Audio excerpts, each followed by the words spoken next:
السلام علیکم. یہ جی بلوٹنگ کا مسئلہ ہمارے اس فارم پہ دوبارہ سے آ گیا تھا. ایک بار سارے ریبٹ ریکور کر گئے تھے, مسئلہ حل ہو گیا تھا. ٹھیک 11ویں دن پھر سے مسئلہ آیا, اور دوبارہ سے جو یہاں پہ کچھ چیزیں جو ہمیں سمجھ پڑی ہیں اس کی ڈیٹیل ہم آپ کے ساتھ شیئر کرتے ہیں.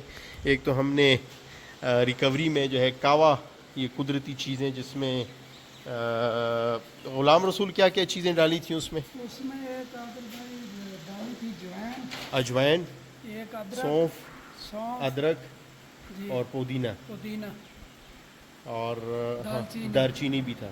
ٹھیک ٹھیک ٹھیک. تو اس کا کاوا بنا کے نا وہ استعمال کروایا تھا, اس سے ماشاءاللہ سے وہ مسئلہ تو کور کر گیا. لیکن دوبارہ سے جب بلوٹنگ کا مسئلہ آیا وہ اس وجہ سے آیا کہ یہ کچی گھاس یہ کھلاتے رہیں. یہ ہے سورگم, یعنی ہائیبریڈ جوار جسے کہتے ہیں, چارے کے طور پہ جو استعمال ہوتا ہے بغیر دانے کے جو سبزہ ہوتا ہے. تو یہ دیکھیں یہ ایک ریبٹ جو ہے اس میں سے ایکسپائر ہوا ہے. دوبارہ سے ہم نے کیا ہے کہ یہ والا جو سبزہ ہے یہ ہم نے رکوا دیا ہے, چونکہ اس کی ہائٹ بہت چھوٹی سی تھی. یہ اس کی ہائٹ تھی اور بہت کچا کاٹا گیا. جب کچا کاٹتے ہیں اور ہے بھی ہبس کا موسم, تو ہوتا کیا ہے کہ اس میں فائبر اس طرح سے پراپر ڈیولپ ہوا ہی نہیں ہوتا. جب فائبر نہیں ہوتا تو پھر ریبٹ کی جو بلوٹنگ والی پرابلم ہے یہ ڈیولپ ہو سکتی ہے. تو عارضی طور پہ ہم نے یہ والا استعمال کرنا واپس شروع کر دیا. یہ ایمرجنسی کے لیے بیک اپ کے لیے ڈرائی گھاس ہم نے رکھا ہوا تھا. تو یہ اب سکھا رہے ہیں. یہ جب ڈرائی ہو جائے گا, جب اس میں موئسچر لیول کم ہو جائے گا تو یہ بھی قابل خوراک ہو جائے گا یعنی قابل ہضم ہو جائے گا.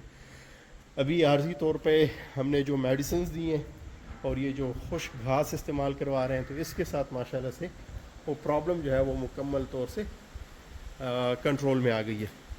اور ریبٹ کو جو پریکاشنز یعنی جو احتیاطی تدابیر ہم اپلائی کر سکتے تھے, جیسے کہ ہم نے ونڈا جو ہے وہ سٹاپ کروا دیا تھا. اب تھوڑا تھوڑا کر کے ہم نے ونڈا واپس شروع کر دیا, اور ساتھ ساتھ میں وقفے سے جو خشک گھاس ہے, جو کبل ٹائپ گھاس ہے, وہ ساتھ ساتھ میں استعمال کر رہے ہیں.